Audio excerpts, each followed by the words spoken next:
I'm going to talk about cold shoulder and silent treatment, and they're two different things. I'm also going to use my stopwatch for this, and so I'm going to start. It runs fast. And what is the what is a fast stopwatch? A fast stopwatch is something that counts 1 second is more than 1 second. It means this stopwatch runs fast.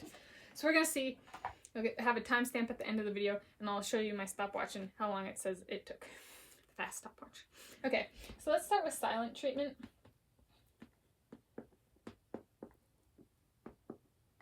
This is literally just no talking to someone. However, it is you can still interact with a person via like actions and still acknowledge a person. So in that sense, I'd say in my experience with it, it's a little bit less severe than cold shoulder treatment. And so I'm going to go through kind of some examples. One where I've been wrongly accused of silent treatment, but it can see kind of how this person might have did actually misperceive it. And then one where it's been implemented. I personally have used the silent treatment, and then 2 cases where it's been used on me. So the first one is where I was wrongly accused. So I was at work.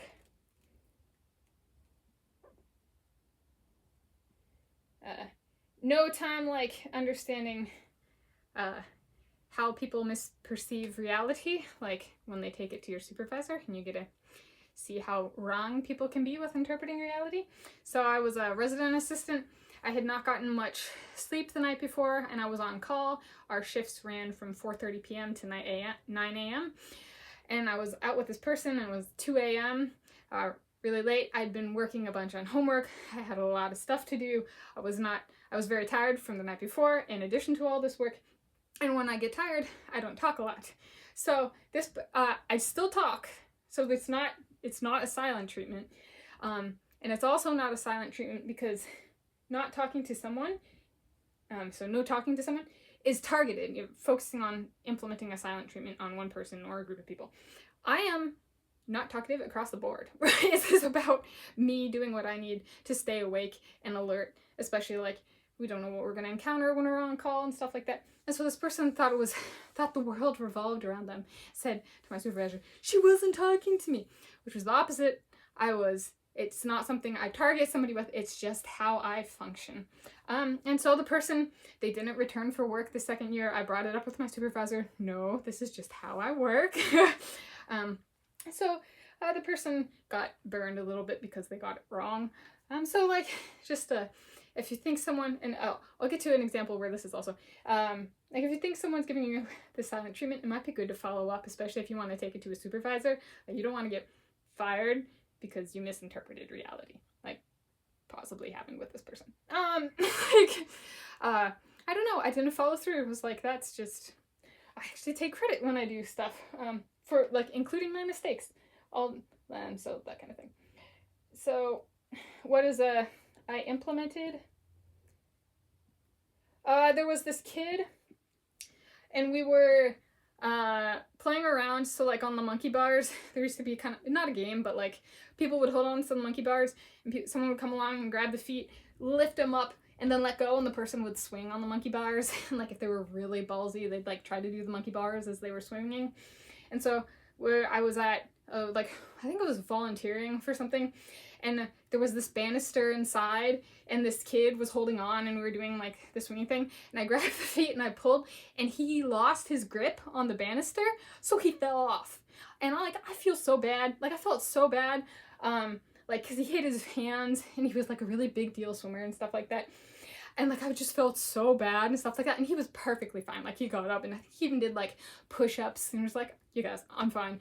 And then after that, he was like, maybe I'll tell coach that you hurt me, or something. He, after he was like, I'm fine. So he's like, real douchebag move, like, especially like, I had problems with authority figures kind of growing up. And so he chose to like, not burn me, but just like, it's being verbally abusive at the end, of the day.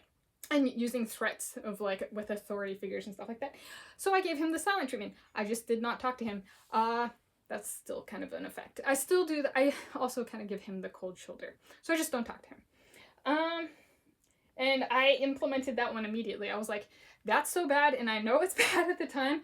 So that one was, I'd say if you experience verbal abuse like that, the silent treatment is very effective for like, kind of like a Pavlov thing. Like, people who are verbally abusive might not realize, but they might also realize that's part of why they do it, is like a power play.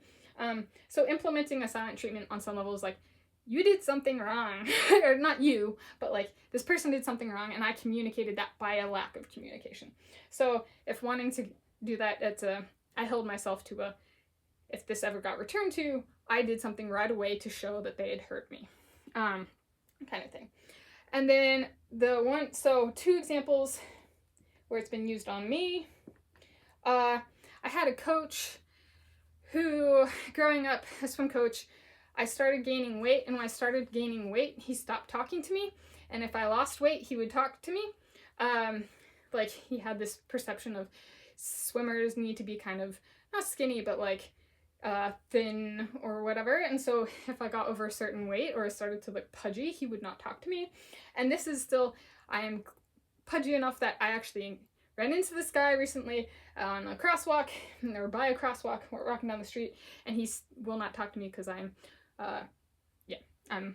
heavier than like what I should be if I were a swimmer, kind of thing. Yeah, just some coaches do that to their swimmers. There's some people believe in swimmers need to maintain a certain image to be a swimmer, and so he would give me the silent treatment if I didn't live up to his standards. Yeah. And then, so that one, coach. And then a second one is I had a college roommate who gave me the silent treatment after I fell backwards, cracked my skull, got amnesia. I went to bed, I woke up in the morning, blood on my pillow, stuff like that. She didn't say anything, left the room. I ended up having to move because she had really different hours than I did. I was working in a lab, like doing experimental petrology, making rocks and running these experiments that would go really late into the night. And so our schedules just didn't match at all. And I was like, I need my own room because I'm having trouble sleeping and stuff like that. And our schedules didn't align whatsoever. And she gave me the cold treatment for the rest of the time we were in school together because I did not tell her every step of the way what I was doing, which is like slightly maniacal. Like, this is my head injury, and what was really bad about it is she didn't even care. She just walked out, right? Blood on my pillow, and she just doesn't even acknowledge it. She still acknowledged me, right? We still had interactions, but eventually she just ended up doing the silent treatment and not talking to me for the rest of the time we were in college together because we were in the same major, stuff like that. So that's the silent treatment. Just literally no talking, but still, like, I think the class interaction is kind of a good one because we still had to kind of interact. All right, up next, cold shoulder. Want to know where we are at on our timer? So that says we're at 11 minutes. Maybe we are at 11 minutes. I don't know. Okay, we're gonna go. So this is not, I'm gonna say not really acknowledging a person.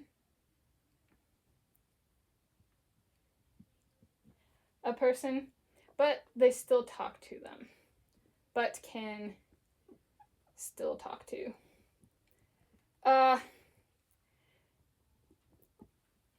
So what is an example where I have been wrongly accused of this? Wrongly accused. I had a supervisor, Asian supremacist type, who thinks this one like was really bad from like a employee, bad, unethical supervisor kind of thing. He was the Asian supremacist type. He would threaten me with violence and then say I was causing him negative health, and I'd be like, do we want to even talk about? Like, yeah. So he would say things like, he wouldn't say cold shoulder, he'd say like, she doesn't send me any writing, she hasn't written anything since she's been here. And like one of my work products was I had published, when he was accusing me of these things, multiple journal articles that were in print. Like, so it was just, I had given him stuff, and I actually maintained copies of this. So like if you're out a job or something, keep documentation, because like one of them, he's like, I haven't seen anything, and was literally an email I got from him. He's like, I saw your article in Bulletin of Volcanology, congrats, or something. I was like, I had like literally, like, he says, I haven't seen anything.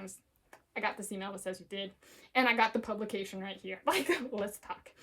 But I didn't actually. I just took it to other authority figures in the department, and I stayed. He was wrong. That simple. I did not pursue his threats of violence. He was very Asian supremacist, and they like that kind of group. I have found from experience tend to be like, white people deserve to be beaten up and stuff like that. And so he really liked to do that to those of us, and he would actually put us down in group meetings and stuff, which was at the institution I was at. Asians were actually the majority of the like student body, or whatever, however you want to phrase it. So that was just he was a power trip and supervisor. That kind of thing. And then, where I have implemented. Oh, so this is actually the same thing as this, it's the same situation as, so this guy who lost his grip on the banister and then decided to blame it on me, and escalate it to threats of, like, getting an authority figure to reprimand me. So I gave him the silent treatment. I oscillated to the cold shoulder, which is like, a nod or something like that, and then not acknowledging him the rest of the time. Like, I'd call this bare bones minimum to survive in a situation where you still have to talk to somebody. Or that's how I've used it. So a bare bones interaction where the person has been abusive in the past, but due to social realities still have to interact, and giving somebody the silent treatment will draw more attention to the situation, which is, as someone who's been at the subject of the abuse, like, the cold shoulder is, it might be more severe, but sometimes it's actually, it makes it look like things are normal, kind of thing. So that was I did silent treatment at the beginning, then I oscillated to cold shoulder when we were like, kind of like in the senior age group on swim team, and then after we both graduated from high school, I went back to silent treatment, kind of thing. And then used on me, I got one of these this time instead of two, and that's my sister. She loves to give me the silent treatment, like, just for fun. Like, as a kid, she loved to do that, and then she realized, like, it'd be like instant bad karma. She'd say something, and then she'd be like, you just shut up, and like, she'd be really like mean to, sometimes physically violent about it. And so I wouldn't say anything, and then she'd go and ask somebody something, and they'd be like, well, you should ask your sister, she knows. I don't know, but she knows. But because she was giving me the silent treatment, she would ruin her own reputation by giving me the silent treatment. So she stopped doing it. Now, like, since I've moved home, in 2019,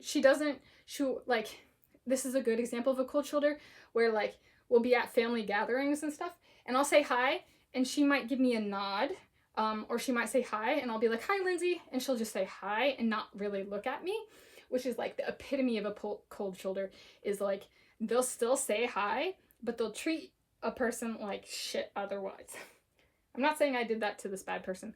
Mine was more of a distancing mechanism, which someone might interpret as, like, treating someone like shit. But with a history of abuse, I'm not going to welcome that abuse, kind of thing. So, kind of, yeah. So, she does that to me ongoing. Why? I guess that's kind of at the root of all this. Kind of touched on it for the other ones. Why? For her, I think it's because at her wedding, I went to the rehearsal dinner, I went to hair and makeup, I didn't get my hair and makeup done, and when she was there, she was talking about problems she was having with her very soon-to-be husband, like, later the day, and, like, they were pretty severe things, and so I didn't go to the wedding as a form of objection, and I kind of put that in a card later, and so I think that's why she doesn't really talk to me, or she's still kind of stewing over me not being at the wedding, but, like, me also not losing my principles of I care about my sister, and she was talking about how he was trying to change her and stuff like that. I'm like, I love my sister, and she should be who she is and stuff like that. And so I was just looking out for her, but she gives me the cold shoulder. I will say that's actually a case where I appreciate getting the cold shoulder because she's been cooking and stuff, and some of her stuff can be like really salty or not taste that good. So cold shoulder and silent treatment can actually be a really good thing because I don't have to pretend to like the food. Like, I realized I was talking fast for this. It's a lot trying to get it in. And according to this timer, I'm almost at 24 minutes. So yeah, we'll see. But that's kind of some examples and differences between silent treatment and cold shoulder.